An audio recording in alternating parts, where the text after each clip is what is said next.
Hello, hello, hello. It's on. Good morning. Hey, everybody. Good morning. It's good to see you all here this morning. We got a little bit echoey here. Maybe we can turn it down just a tad bit. But it's good to have you all here this morning celebrating with us, 11:11. We got a couple of quick announcements that we want to get started with, and then we have a very full service. And so I'm glad to see you all here this morning. And we got some special music as well that I think you're going to really enjoy today. It's Palm Sunday, and how many of you knew that? All right. Good Methodist people. All right. Yeah, so it's good to have you here on Palm Sunday. It's the beginning of Holy Week, and so right off the bat, I think on the back you might see the schedule. Nope, it doesn't have it there. Okay, so here's what I want you to note, is that this week, throughout the week, the chapel will be open at noontime for prayer and vespers and not vespers, that's evening time, but prayer, and if you need to sleep, vespers. And then there'll be special music happening also during that time, and communion. So you're invited to come in for prayer and communion during the week. The other thing to note is that on Thursday is a Maundy Thursday service every year. It's pretty well attended. It happens in the main sanctuary. It is a beautiful service, and it's that service that commemorates, of course, the Last Supper with Jesus and the disciples. But the way in which it's set up with the communion ceremony in here, and a brief meditation in the sanctuary, and then in the courtyard, a beautiful sort of moment of song and prayer out there. So it's just a wonderful experience.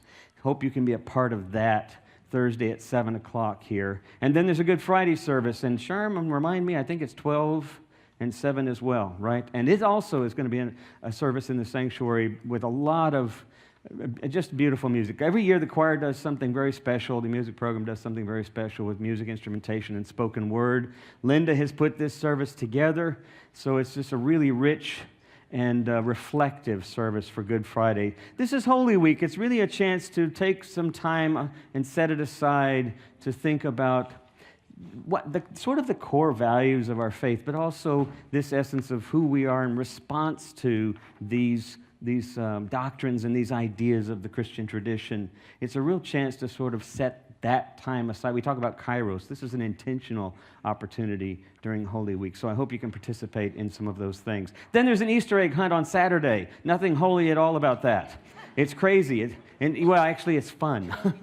Everything is holy about that. And it's going to be out at Lau Lodge out in Azle. Get on the website, church website, find out more information. It's chaos. There are food trucks. There are hundreds of children and small unidentifiable aliens. I mean, it's just chaos, but it's so much fun to see the kids and to be a part of the egg snatching and the celebration. So it's a beautiful setting, too, on the lake, so I hope you can be a part of that. That's on Saturday. And then Easter will be here, of course, Sunday morning at 11:11, and we'll be in this room. And I encourage you to arrive early. We're going to have the room set up the way that it's set up for the gathering before us, because it's set up auditorium style, and there's just not going to be enough time to switch it on Easter Sunday. So we'll be set up in auditorium style, but Doxe will be with us doing some special music ahead of time. There'll be various refreshments and such, so I hope you'll be back here for that and arrive early for that this Easter. All right? We have a special announcement with the UMW, our United Methodist Women, and Allison McMahon is here to give us a quick bit of information about that. Thanks, Allison. Microphone right here. I'm sorry. I just expected you to find it. All right, thank you. So on Tuesday, April 10th is our UMW annual fundraiser, Journey Through Faith, and so that will be at the Ridgely Country Club. It's $40 for tickets, and we're selling tickets in the Welcome Center right after this service, and then also online. The last day to purchase tickets is April 1st, but Malone, who is the morning drive personality, so the morning DJ for 95.9 The Ranch, she will be sharing her story and her journey through faith. So it should be a great program. It's a lot of fun, and all of the proceeds go back to organizations in the community and the Methodist mission. So if you have any questions, let me know, and look forward to seeing you there. And it's also men and women, by the way. It's hosted by UMW, but feel free to come as you are. So thank you. And also we want to welcome, you might notice somebody interesting up here. Karen Leah is up here, and we want to welcome her. She's a good friend of Brad's, and she's singing with us. I got the name right, didn't I? Okay, good. You all were looking at me like I did something wrong here. But let's welcome her, too. It's good to have her with us and visiting for the first time. We hope she'll come back. And then finally, if you'll notice on here under the programs and events, we have an Easter offering. And this year, the Easter offering is going towards a number of our programs that we do here in the ministry, in the mission of the church. You can see them listed there. There's envelopes in your chair. It's a special offering that is for these ministries and missions. So I encourage you to participate in that as well, a little beyond your normal giving to give to these missions. It's our annual Easter offering this time. We will have wine and wishful thinking as well on Monday. Hope you can join us for some conversation and such. So we are ready to begin, and we'll start with our welcome candle.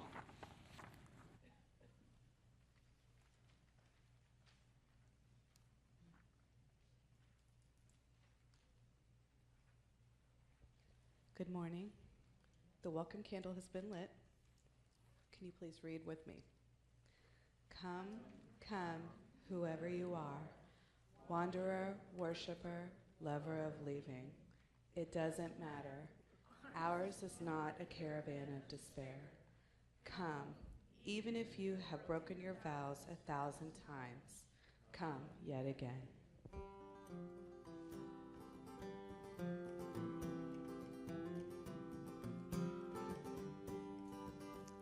On a sleepy, endless ocean, when the world lay in a dream, there was rhythm in the splash and roll, but not a voice to sing. So the moon fell on the breakers, and the morning warmed the waves, till a single cell did jump and hum, for joy as though to say, this is my home, this is my only home, this is the only sacred ground that I have ever known. And should I stray in the dark night alone, rock me, goddess, in the gentle arms of Eden. Then the day shone bright around her, till the one turned into two, and the two into 10,000 things, and old things into new. And on some virgin beachhead, one lonesome critter crawled. He looked about and shouted out in his most astonished drawl, this is my home, this is my only home, this is the only sacred ground that I have ever known. Should I stray in the dark night alone, rock me, goddess, in the gentle arms of Eden.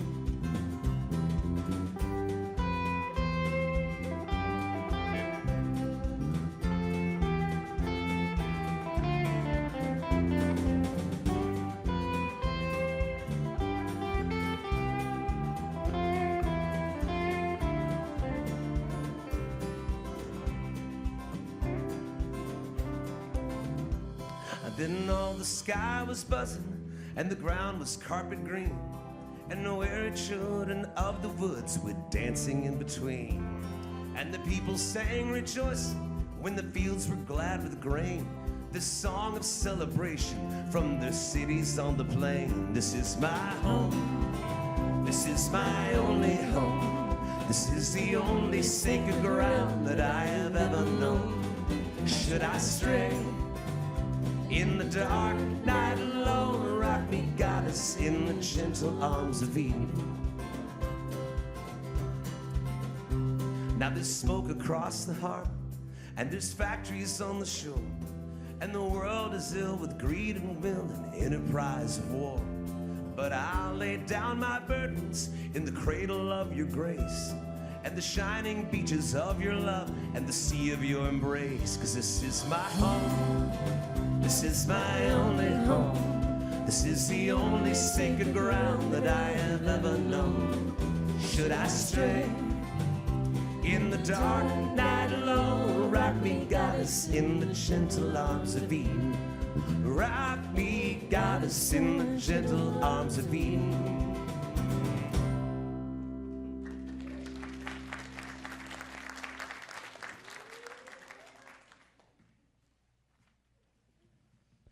May we pray?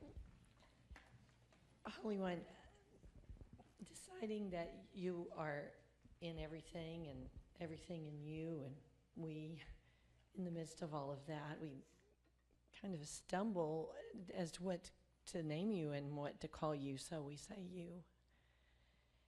And we, in spite of being tongue-tied about what to call you, and in spite of being tongue-tied about the largeness of you being in everything, all things in you, still we want to speak.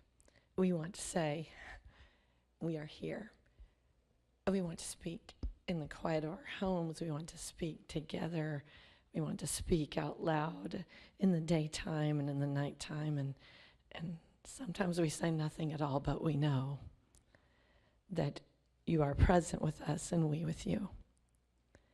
And so we give thanks for that wonder, for that thing that defies our words.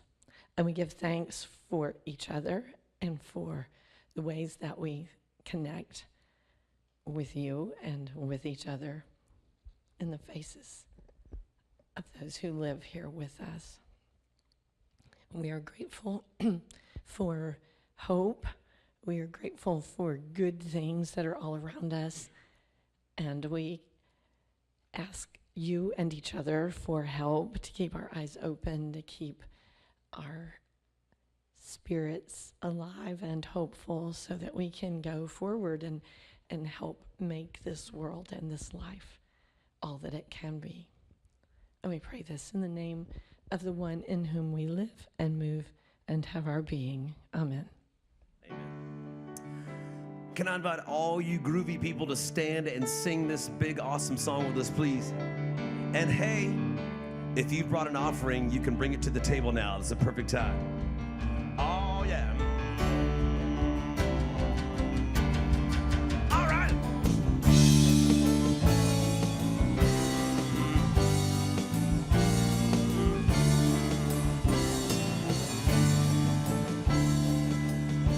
Verse 1, here we go. Here in this place, new light is streaming. Now is the darkness vanished away. See in this space our fears and our dreamings, brought here to you in the light of this day. Chorus! Gather us in, the lost and forsaken. Gather us in, the blind and the lame. Call to us now, and we shall awaken. We shall arise at the sound of our name.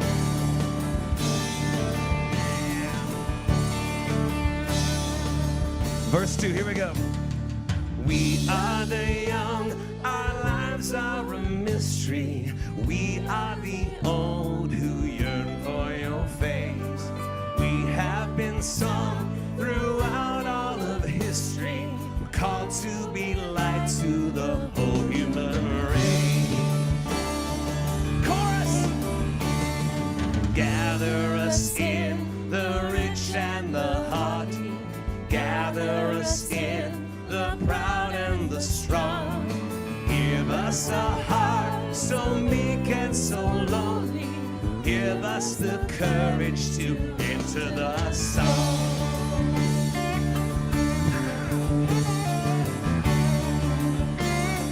Verse 3, here we go. Not in the dark of buildings confining, not in some heaven light years away, but here in this place the new light is shining.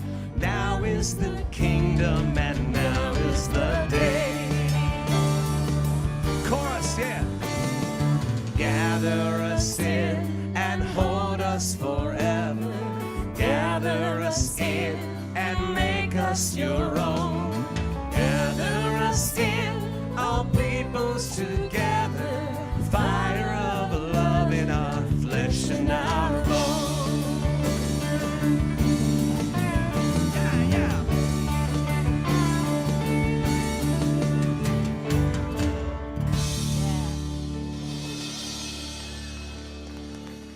Yeah. Everybody say yeah. Hey, take a moment, offer one another a sign of peace. Would you please? Hugs, handshakes, whatever you got. That was big.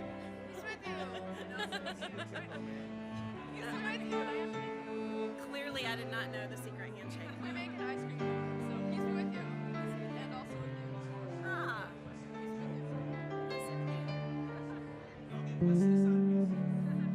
Morning. Hi. Wesley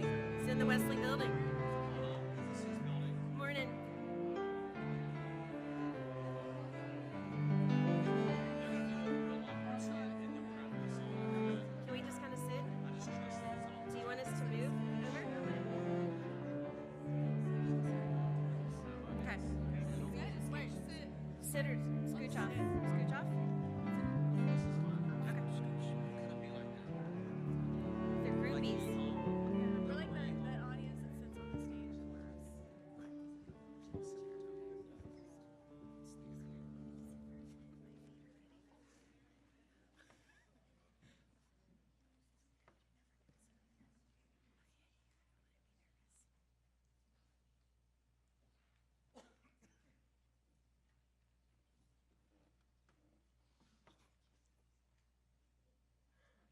Oh yeah. So you play. Yeah. So that's okay. You do that like you're playing it. All right.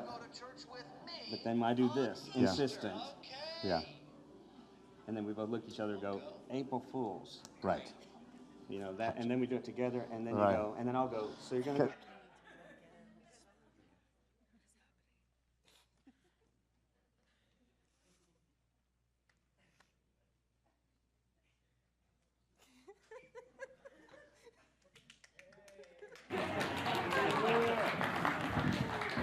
Hey, Jakey. Hey, Tom. Hey, listen. Good to see you. Listen, you know what I was thinking about? You want to go with me to church on Easter? Okay. Yeah. I guess I went around Christmas, so I guess it's about time. Yeah. Yeah. Sure. Cool. That'd be great. Yeah. Just tell me the date. Okay. It's Easter. April Fools.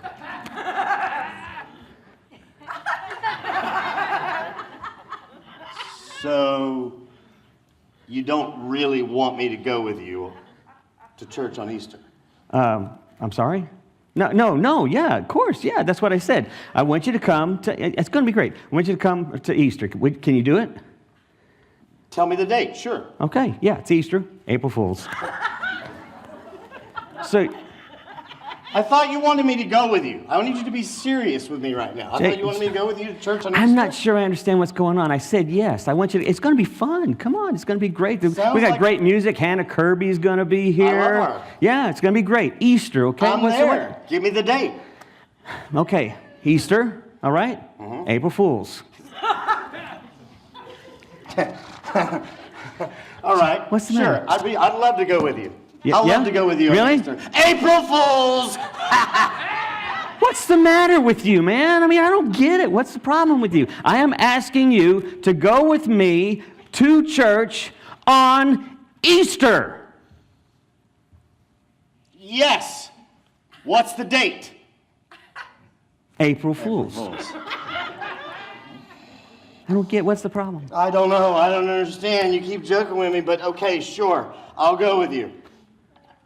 On Easter. Which is? April Fools. So you're going to go? I'm there. I'll see you there. Okay. April Fools. No, wait. Now, wait a minute. What are you doing, man? Are you going to go? I think so. I hope so. On the date. I don't. Okay, look, Jakey, will you come to church with me? It's going to be Easter. It's going to be awesome. Will you come? Awesome. Date. April Fools. Okay. Yeah, I'll see you there. Excellent. All right, man. Great, Hey, thanks. see you later. All right. Don't forget, it'll be at 11:11, okay? 11:11. All right, April Fools.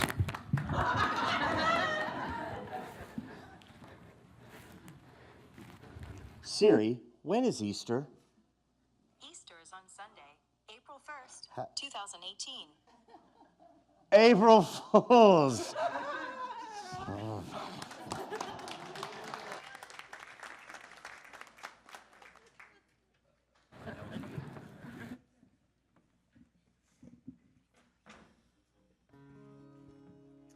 Want to invite you good people to sing with us now as you're seated. We're going to work our way into the Kairos time now.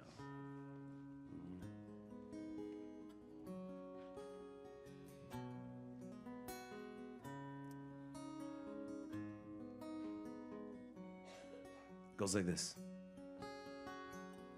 Out beyond ideas of wrongdoing and right doing, there is a field, I'll meet you there. One more time. Out beyond ideas of wrongdoing and right doing.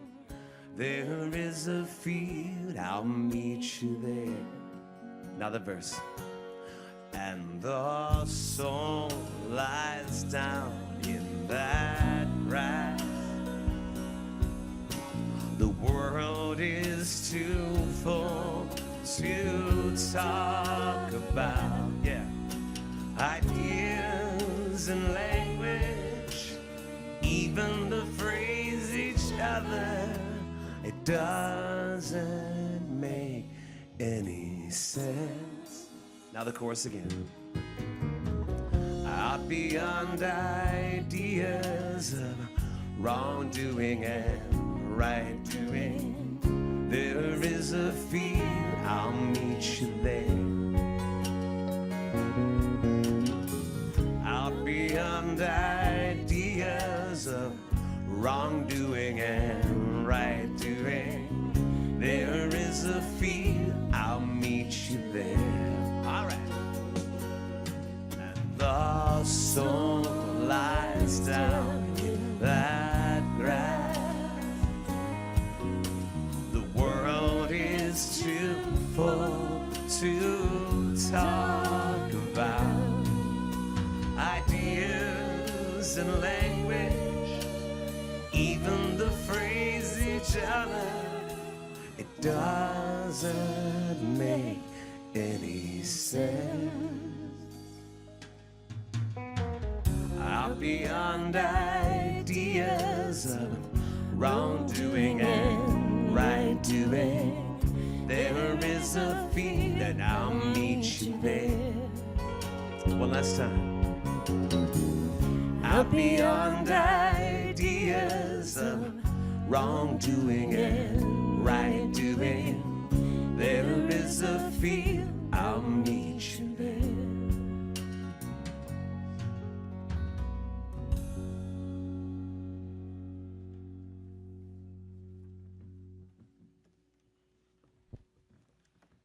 This is our Kairos time, and it is our time to set aside and be quiet.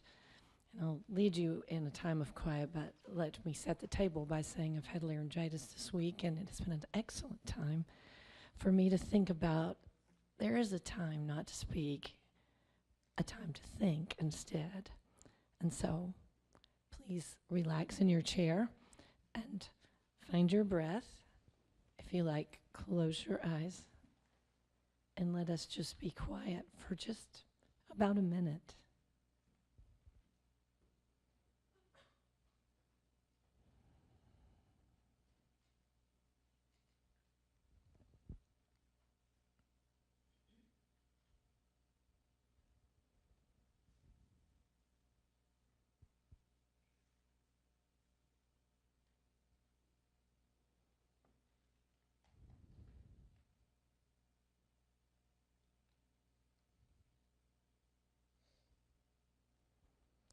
In the time of stillness and quiet,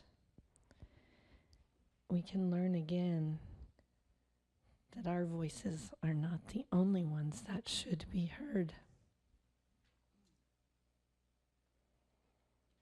That there is indeed a time for listening.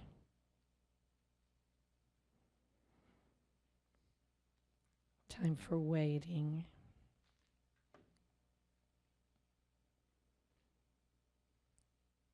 A time for just breathing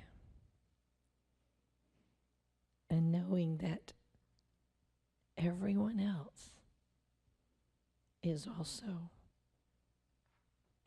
breathing, trying to live,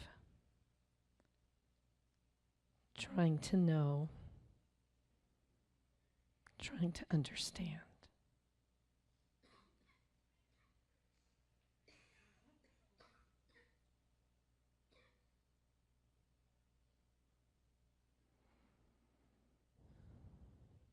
May we find blessing in the time of quiet.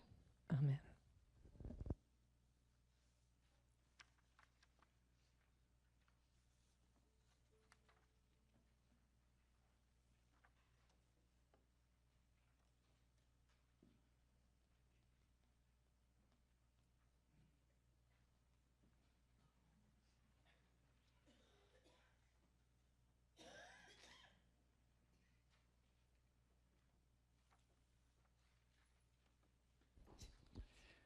The first passage is from the 12th chapter of John, verses 12 through 16.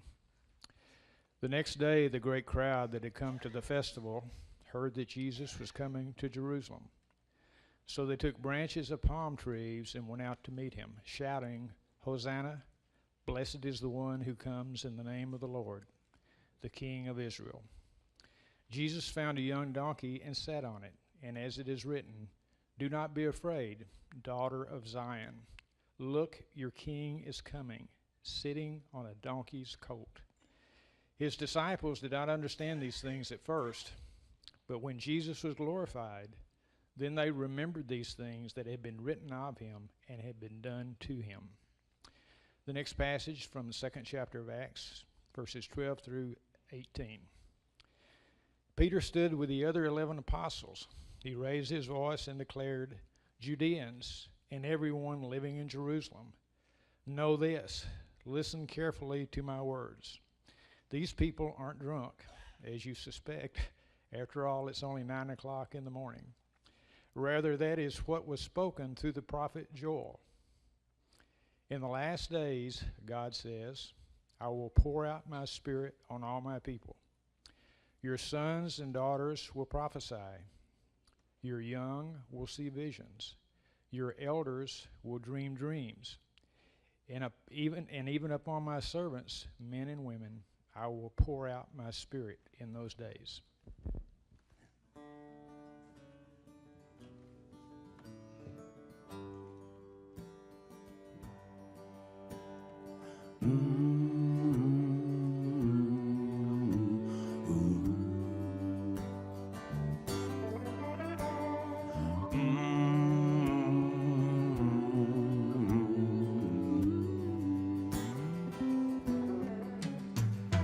Let us be lovers and marry our fortunes together.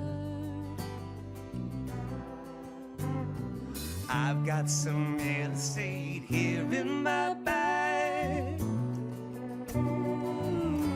So we bought a pack of cigarettes and Mrs. Wagner's pie. And we walked off to look for America.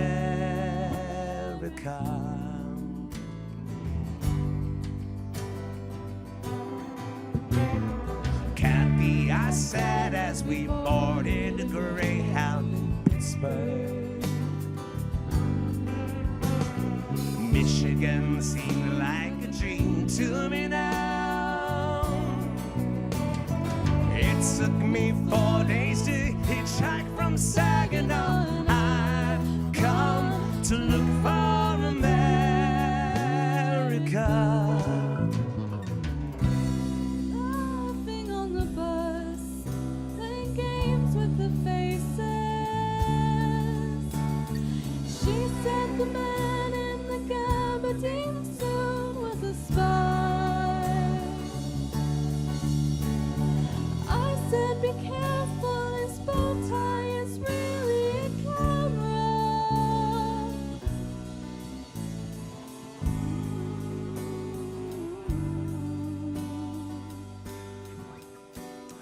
Toss me a cigarette, I think there's one in my raincoat. We smoked the last one an hour ago.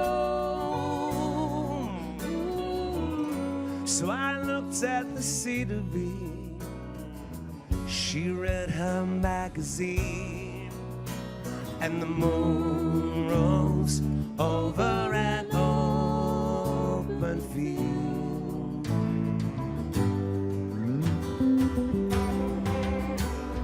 Kathy, I lost, though I knew that she was sleeping. I'm empty and aching, and I don't know why.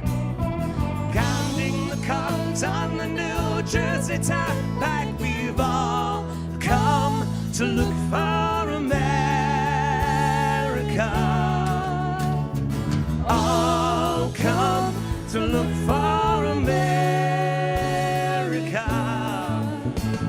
We've all come to look for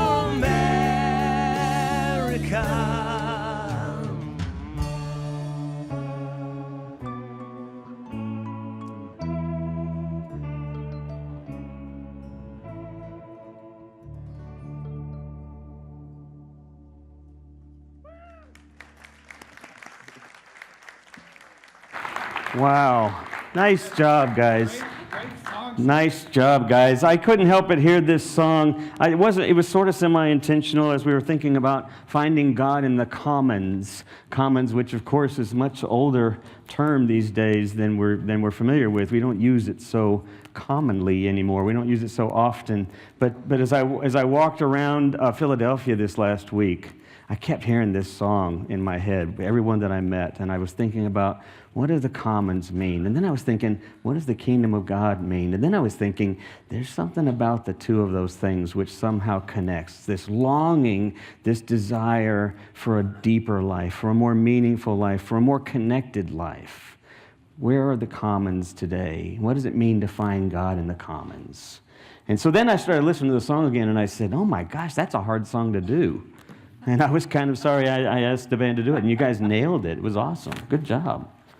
So we're looking at this end of this series. It's Palm Sunday. It's the Sunday we recognize, we remember, we celebrate, we commemorate, we reimagine Jesus coming into Jerusalem on one side. The opposite side, typically, as you probably remember, if you remember some of the studies and some of the conversations we've had in the past, that Caesar, the Roman Empire, Caesar, would come in on the other side through the primary gate, but Jesus came through what was called the sheep gate. It was a smaller, sort of more of the local kind of entrance through the walls of Jerusalem. And he comes riding in, not in a chariot, not on a war horse, but he comes riding in on this donkey.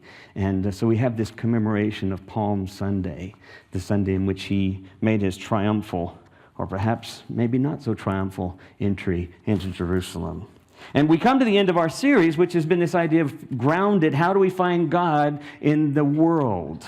And we talked about at the beginning, on the first Sunday I started this off, I talked about where we find God in the dirt. We're following Diana Butler Bass's book called Grounded, Finding God in the World. It's a fascinating book if you haven't had a chance to read it, but you can check it out. And so we've been giving it kind of a broad look. And so we started off the first Sunday looking at the ground of being. How is God in the very ground we live in? The very substance of the soil of which we are born, Adam and Eve. Adam, soil. Eve, the possibility of life. That's what the two words in Hebrew mean. And so them coming together, the very sort of mythological, parabolic, metaphorical story for our possibilities being born in the world of the substance of God, the very substance of God. And what does that mean then to be connected to the earth? And we talked about the stars and the universe and the carbon-based reality that we are a part of as well. Then the next Sunday we looked at water.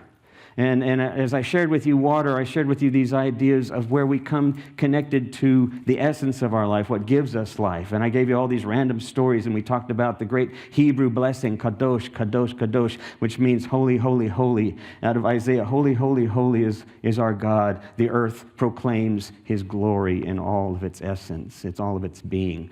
Kadosh, kadosh. I talked about how all these things, when you go back and you look at your life, you're trying to find a thread through your life, right? We try to find a thread. Why is this happening? Why is this happening? Why did that happen? We try to make connections. And then as we start to draw these circles around those moments, right? As we start to realize these moments are holy, like the burning bush, like Moses, like God saying, take off your shoes. This moment, kadosh. This moment, kadosh. This encounter, kadosh. This little flower I'm looking at, kadosh. Blessing upon blessing, all things are holy. And then we realize there's no thread at all because it's all holy. You just draw a big circle around all of it, the essence of our life. What would it mean to live out of that understanding? And then the third Sunday we had we had Charlie. We had Charles Gaby.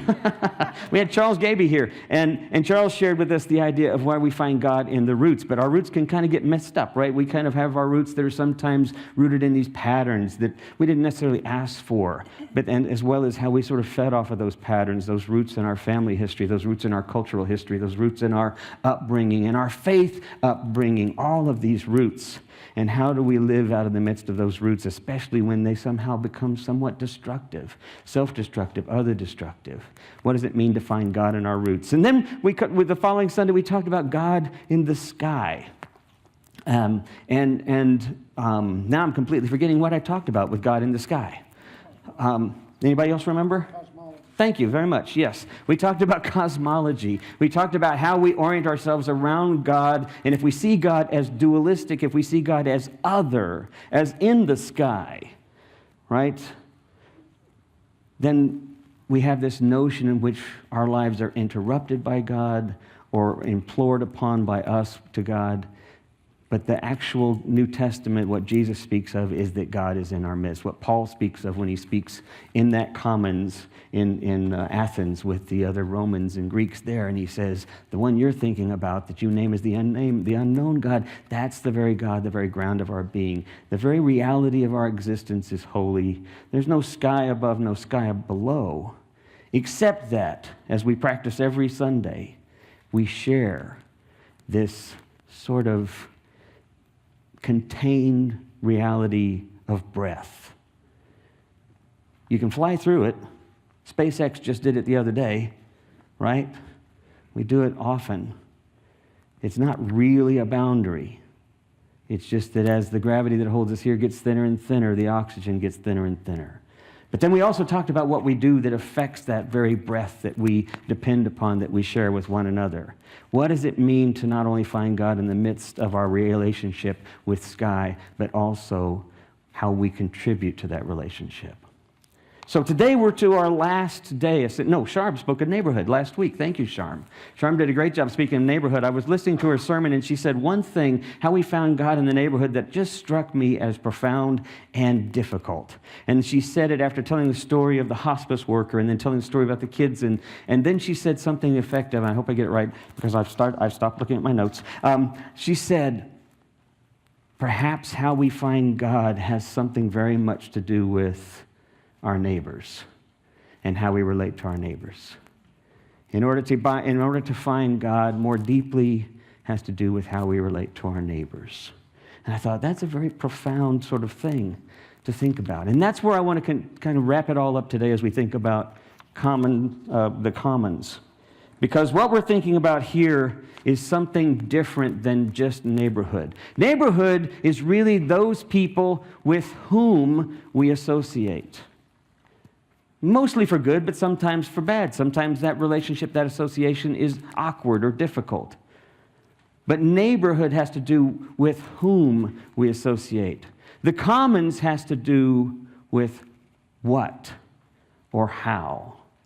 In other words, neighbors tend to be at their best. They tend to be practicing practices of hospitality, which was what you were sharing with in your sermon. With hospitality, with compassion, with openness. At their best, practicing the golden rule. But at their worst, they become dysfunctionally, systemically. They become dysfunctional. They become self-destructive. They become alliances for building walls around us or building our defenses. Neighbors are precarious things. The commons is something completely different. The commons is an idea that when Jesus came into Jerusalem, he had been teaching all the time that he had been in his ministry. This idea that the kingdom is bigger than your opinion or my opinion or your politics or my politics, that the kingdom has to do with compassionate love and engagement at a level of deep attentiveness and understanding. Not at what's right or wrong, because there you go putting up your walls again, and you rally your defenses and your neighbors and your tribes. It has to do with openness. Now, why do you think he spent all the time with everyone that everyone else thought was the wrong people you should be spending time with? His whole life was a parable, a metaphor for what the commons means. The commons is not our neighbors and those fun places we like to go, like our favorite malls. Or even downtown with its beautiful Sundance Square and a great place to hang out. The commons is intentionally designed around how we engage intentionally with one and each other. It's about what we do in the world. So Ian, will you throw this up for me real quick? This quote that I mentioned. Because I'm going to mess with your brains for just a little bit as we wrap this series up. We don't find God in the world as if God suddenly appears to us. I know not all of us necessarily, but I know we know so many people who are familiar with this idea of, we talk about these God moments, right? We talk about these moments in where God suddenly, I was having the hardest time, and then God suddenly came to me. right? Or I had this encounter with somebody and I suddenly realized it was a God moment. And I've often said in here, all moments are God moments, right? All moments are God. Life is imbued with God's presence. God is not hidden from us. We co-create God's presence. This is going to mess with your noggin a little bit. We co-create God's presence in the world by participating in our own God-given acceptance and redemption for the sake of the redemption and restoration of the world. I'm going to read that one more time. God is not hidden from us. We co-create God's presence in the world by participating in our own God-given acceptance and redemption for the sake of the redemption and restoration of the world. That's the commons. That's what it means to find God in the commons. Now, some of you might say, amen to that, and that makes perfect sense. And then some of you might say, yes, I've always said that I was God. And I'm fine with that, right? And then some of you say, this is blasphemy, but I want you to stay here until the end, and then you can come up and tell me it was blasphemy afterwards if you'd like to. But what I want you to do is to sit with that for just a minute, and then we'll kind of get to that at the end, I hope, that you'll feel more comfortable with what I'm saying, or at least understand it a little bit better.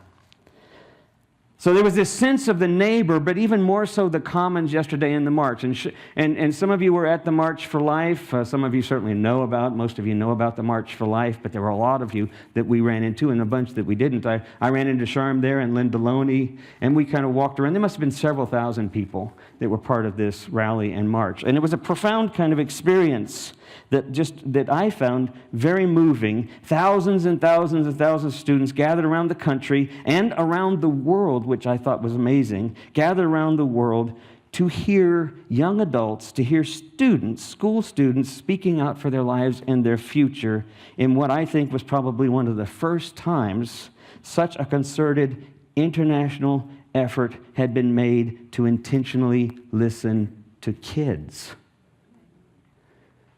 Did you catch that? Can you think of another time in our history when hundreds of thousands of people had gathered around the world intentionally to listen to kids, to students telling us, pleading for us, pleading about their futures to us? I was very profound. I was moved. I told Sharma at one point, the very first person she got up to speak, and I was already getting teary-eyed. Beyond the politics of the matter, that idea alone should sit with you for a long time as a profound reality.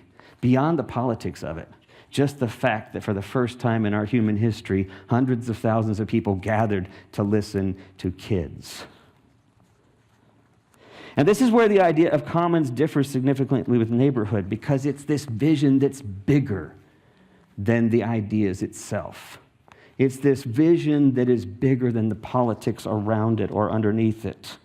Diana Bass, she speaks in her book about how we find commons and how we break beyond sort of the bounds of our institutions and where that's how we get trapped and we lose the vision of what the commons is all about. And we lose it in the church as well. So I'm going to read to you very quickly just a couple of thoughts from her in her book under the chapter of commons. She says the original meaning of religion, which was relational, she said that meaning is largely lost to us today. During the last few decades or more, the word religion has fallen on hard times. Contemporary Western people tend to find religion as structure, as organization, as institution. And those who want to speak of a lively faith or holy connection or of finding God in the world or in their lives, they may refer to themselves as spiritual instead, but not religious. Sometimes the critics decry spirituality is purely individualism, but they miss the point. Spirituality is personal, yes. To experience God's Spirit, to be lost in wonder, is something profound that we can all directly know and inwardly know. That's not the problem. The real problem is that religion has become privatized. In the same way that politics and economic concerns contracted from we to me, the commons have become self-serving. In that same way, so has our sense of God and faith. And religion has abandoned a prophetic and creative vision for humanity's common life in favor of an individual quest to get one's sorry backside into heaven. And in the process, community has become isolated behind the walls and the buildings where worship experience corresponds more to members' taste and preferences and confirmation of their political views.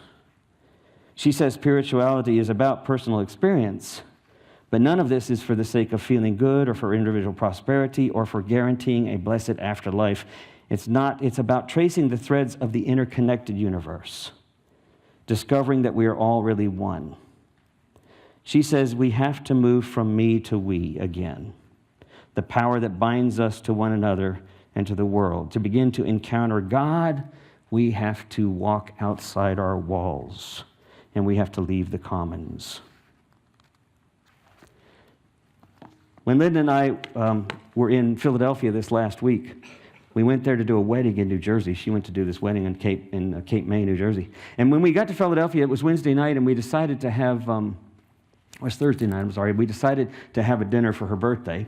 So before we went to Cape May on Friday, we had dinner. We stayed at a hotel Thursday night, and we went to this, I think it's called Maggiano's, but it's a wonderful Italian restaurant right across the street from this beautiful city hall. If you've been to Philadelphia, you've seen the beautiful city hall. It's just an amazing place to kind of be. And so we were having dinner, and after a while, we went outside.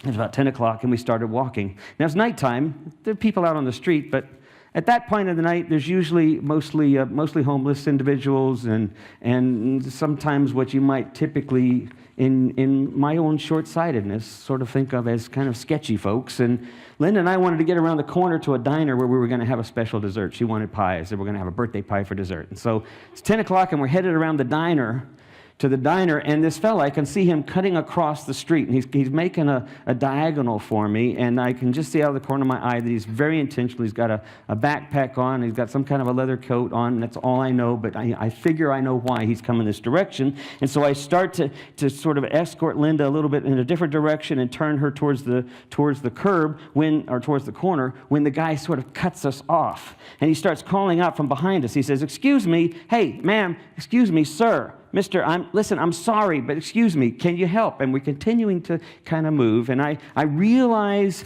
this is not my normal person. Honestly, it's not.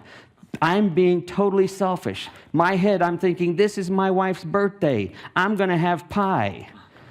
I'm not paying attention. I seriously was not. I wasn't going to. And the persistence of this guy is he sort of turned the corner, got right in front of me and said, "I know, I get it. I just want you to listen."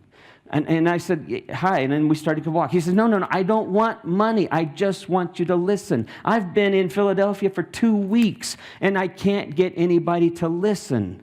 And as we turned to look at him, we were taken aback a little bit because the side of his face was very disfigured from what appeared to be a fire, a burn, an accident. And he looked at us, and he kind of smiled, and he shook his head, and he said, "I get it. It's hard, I understand, but people seem to be ignoring, and I just can't get anyone to listen." He could have been a prophet. So we stopped. Linda said, "Hi, I'm sorry." And I said, "So what do you need?" I don't have any cash. I really don't. I had a credit card. We paid for dinner. I said, "But we can buy you a sandwich." He said, "Fine. But I don't want just a sandwich. I just want someone to listen for a change. 2 weeks and I can't get anybody to pay attention." So we were listening. He said, "My name is Devin." And we said, "Yeah, hi." And we introduced ourselves. And we said, "Can we get you a sandwich and we'll talk?" So we got a sandwich at a 7-Eleven down the street, and we sat down on the curb, and we had a sandwich, and we visited. And Devin told us his story. He said, "All I want to do is tell my story." And it was a fantastical story, and we listened, and he had been in an abusive family situation and a childhood fire, and it was a devastating narrative. His face had been burned, and then he raised up his left hand, or I guess, yeah, it was his left hand, and the left hand looked like the leather end of a walking stick. The fingers had been burned off, and it was just scarred, and he said, "It's been hard. My family disappeared. My sister, I haven't been able to find her, but I've continued to survive. I've made it from one city to the next city, and it's just been a hard road. But I have a great story, and I just need someone to listen." He said, "I think Oprah would like my story if I could just get her attention." And I mean, he just was such a passionate, kind, but clearly troubled individual. And it was a fantastic and honestly unbelievable story. And as I was thinking through this, I'm thinking, how many times do I sit here and subject you to these strange and fantastical and sometimes unbelievable stories? And yet you listen, right? You listen. You make a choice to pay attention. How difficult that is for us in our culture, to sit down and listen. And after we had the sandwich, we got up and we walked with him to the end of the block, and it was freezing cold, and he said, no worries. He said, I know where the mission is. I know where Salvation Army is. I said, well, do you know they also have caseworkers? And I said, and there's a library. The most amazing library we spent the day at, the Philadelphia Free Library, is astonishing. Those people are there to help.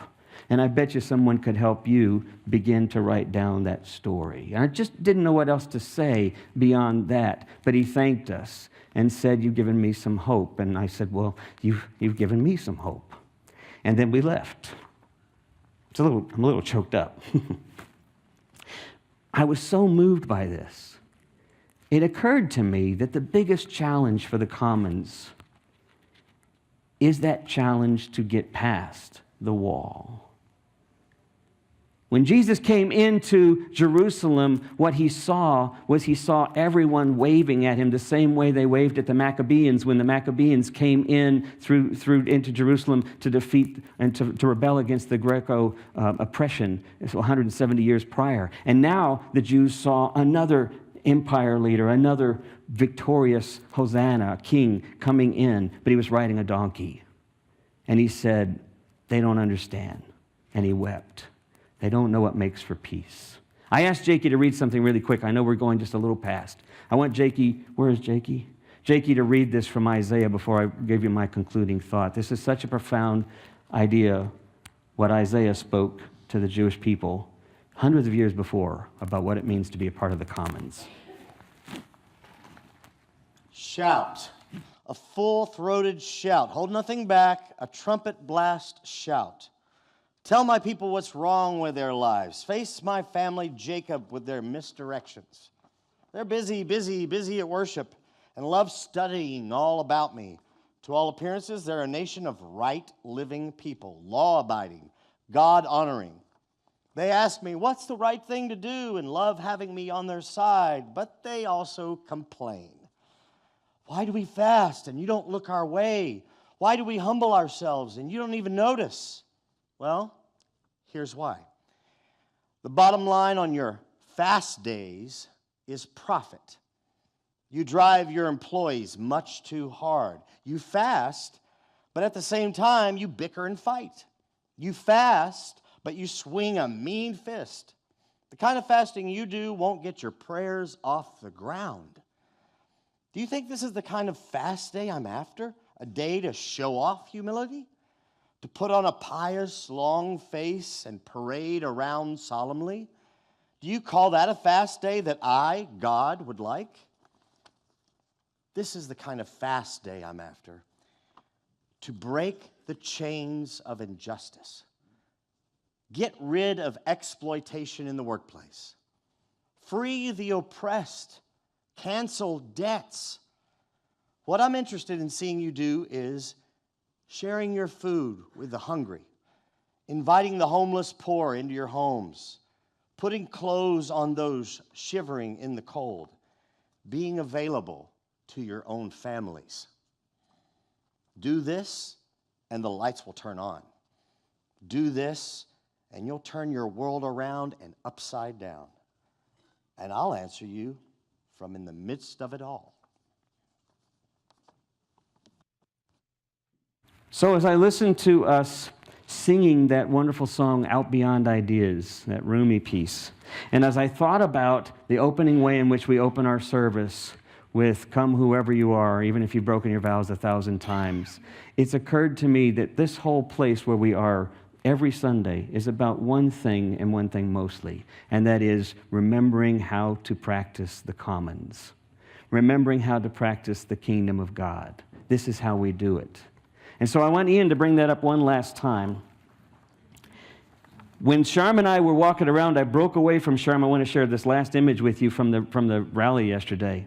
Because there are all the signs that you would see. No more guns, enough is enough, smart, sensible gun laws. You saw all of these signs. There the school supply list should not include bulletproof vests. You saw all these kinds of signs. And we're marching along, the thousands of us in a row, and I look back behind me and I see these two eyes on cardboard. Right? Just two pieces of cardboard with eyes drawn on them, and they're just walking along with these eyes. And I thought, okay, that's not in the rest of the crowd. There's just two eyes walking along, looking at everything. So I pulled back and I asked them, why the eyes? What are these eyes about? And the woman smiled at me and she said, well, you know, every mythology, every religion has this notion of the all-seeing God, of the eyes that see all things, the omniscience of God. And she says, I think maybe that's true, but I think it's important that we're the ones being God here, that we're the ones with the eyes open, that we're the ones who aren't walking around with blinders, but we got our eyes open so that we're seeing the bigger picture. So I'm just walking around with the eyes, and hopefully I remind people of that. We don't find God in the world as if God suddenly appears to us. God is not hidden from us. We co-create God's presence in the world by participating in our own God-given acceptance and redemption. And we do it for the sake of the redemption and restoration of the world. That's what it means to find God in the commons. Amen.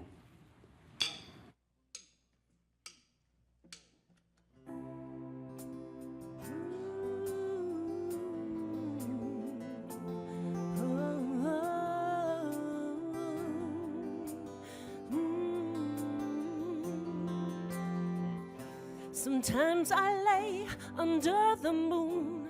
I thank God I'm breathing. And then I pray, don't take me soon, 'cause I am here for a reason. Sometimes in my tears I drown, but I never let it get me down. So when negativity surrounds, I know someday it'll all turn around, because all my life I've been waiting for, I've been praying for the people to say that we don't want to fight no more.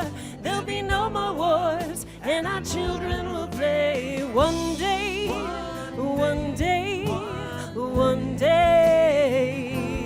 Oh, one day, one day, one day. Oh, it's not about win or lose, 'cause we all lose when we feed on the souls of the innocent. Blood-drenched pavement, keep on moving though the waters stay raging. In this space, you can lose your way, your way. It might drive you crazy, but don't let it phase you, no way, no way. Sometimes in my tears I drown, but I never let it get me down. So when negativity surrounds, I know someday it'll all turn around, because all my life I've been waiting for, I've been praying for the people to say that we don't want to fight no more. There'll be no more wars, and our children will play. One day, one day, one day. Oh, one day, one day, one day. One day this all will change, treat people all the same. Stop with the violence, down with the hate. One day we'll all be free and proud to be under the same sun, singing songs of freedom like whoa.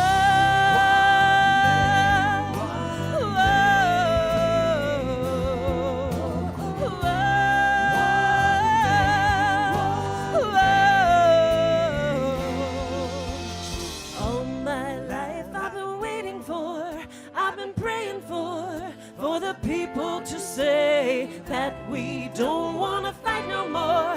There'll be no more wars, and our children will play. One day, one day, one day. Oh, one day, one day, one day.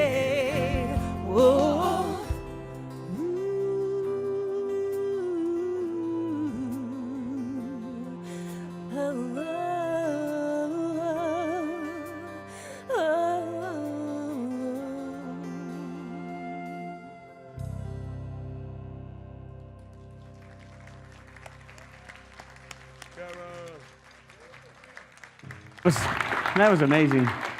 So good. I'm glad we stuck around to listen to you. Let's all stand for blessing. It's so good to see you all this morning, and we hope to see you back next Sunday and April Fools, and hope you'll be here to be a part of that. There'll be some great music and a little bit of storytelling. And I appreciate a number of you have come before and asked about Linda and stuff, and she's doing well, and thank you for thinking about us this week as she's going to have some surgery, and so I appreciate you all very much. Let's close with a blessing. Holy One, as we leave this place, bless us with this awareness. We are the ones accepted. We are the ones who are eyes open, present to your very being and ours. May we live out of that strength, out of that being. May we live out of that sense of openness that allows us to experience and to be light for this commons of your love, this commons of the kingdom, here and now. Bless us in this week. We pray this in the name of the one in whom we live and move and have our being. Amen. God bless your family. Oh, thanks.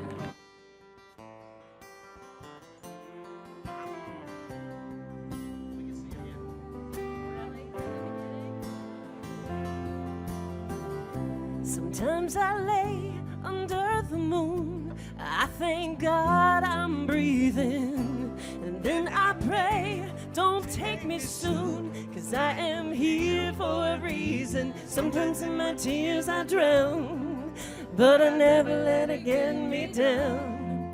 So when negativity surrounds, I know someday it'll all turn around, because all my life I've been waiting for, I've been praying for the people to say that we don't want to fight no more. There'll be no more wars, and our children will play. One day, one day, one day. Oh, one day, one day, one day. Oh. Just instrumental it out.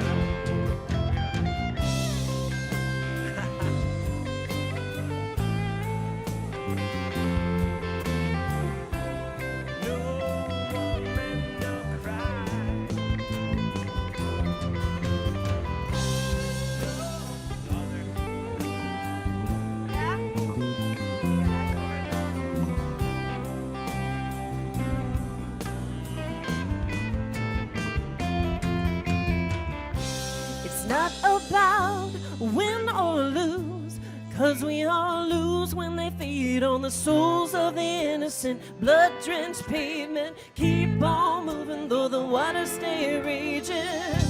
In this maze, you can lose your way, your way. It might drive you crazy, but don't let it faze you, 'cause no way.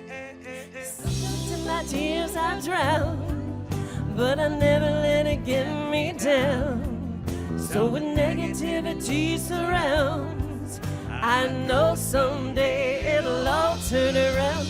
All my life I've been waiting for, I've been praying for the people to say that we don't want to fight no more.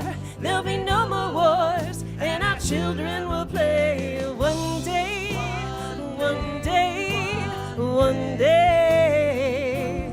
Oh, one day, one day, one day. One day this all will change, treat people all the same. Stop with the violence, down with the hate. One day we'll all be free and proud to be under the same song, singing songs of freedom like whoa,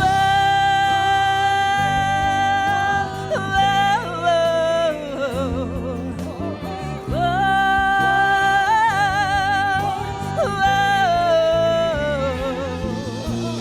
All my life life I've been waiting for, I've been praying for the people to say that we don't want to fight no more. There'll be no more wars, and our children will play. One day, one day, one day, oh, one day, one day, one day.